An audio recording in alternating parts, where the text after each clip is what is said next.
માં જીવી રહેલી દીકરી આજે તમારા સમક્ષ ઉપસ્થિત છો એક મહત્વનો વિચાર લઈને, એવો વિચાર કે જે અખંડ ભારતની લોકશાહી, પવિત્રતા અને એકતાને મજબૂત કરશે. હું જાણું છું કે ચૂંટણી શબ્દ સાંભળતા જ તમને ઈવીએમ, પોલિંગ લાઈન અને આચારસંહિતાની યાદ આવતી હશે, પરંતુ યાદ રાખો મિત્રો, આ મુદ્દો માત્ર ચૂંટણીનો જ નહીં પરંતુ રાષ્ટ્રની પ્રગતિનો પ્રશ્ન છે.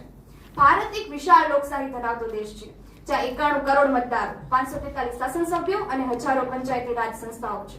શું ભારત વિશાળ લોકશાહી ધરાવતો દેશ તેની ચૂંટણી પદ્ધતિ વધુ સુસજ્જિત અને સુવ્યવસ્થિત ના બની શકે? અને સૌથી અગત્યનો પ્રશ્ન, શું એક દેશ એક ચૂંટણી એ માત્ર કલ્પના છે જે એક શક્તિશાળી હકીકત બની શકે? અમેરિકા, ફ્રાન્સ અને દક્ષિણ આફ્રિકા જેવા દેશોમાં આજે રાષ્ટ્રપતિ અને શાસનની ચૂંટણી એક સાથે થાય છે. શું તમને ખ્યાલ પણ છે કે વારંવાર યોજાતી ચૂંટણીમાં કેટલો વ્યય થાય છે? દર 6-8 મહિને ક્યાંક ને ક્યાંક ચૂંટણી ચાલી રહી હોય છે. આચાર સંહિતા લાગતા વિશ્વના કેટલાય કાર્યો, વિકાસના કેટલાય કાર્યો અટકી જાય છે.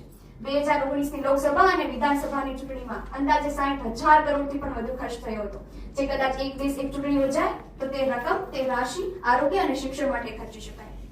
કોંગ્રેચ્યુલેશન્સ, આપણે એક એવો દેશ બનાવ્યો છે જ્યાં ચૂંટણીઓ વધુ અને વિકાસની ગતિ ઓછી છે. ભારત એક માત્ર દેશ છે જ્યાં ચૂંટણીઓ એક તહેવાર તરીકે ઉજવાય છે, પણ ક્યારેક આ તહેવાર વિકાસના કાર્યો માટે અવરોધ બની જાય છે. કહેવાયું છે ને કે અતિ સર્વત્ર વર્જતે.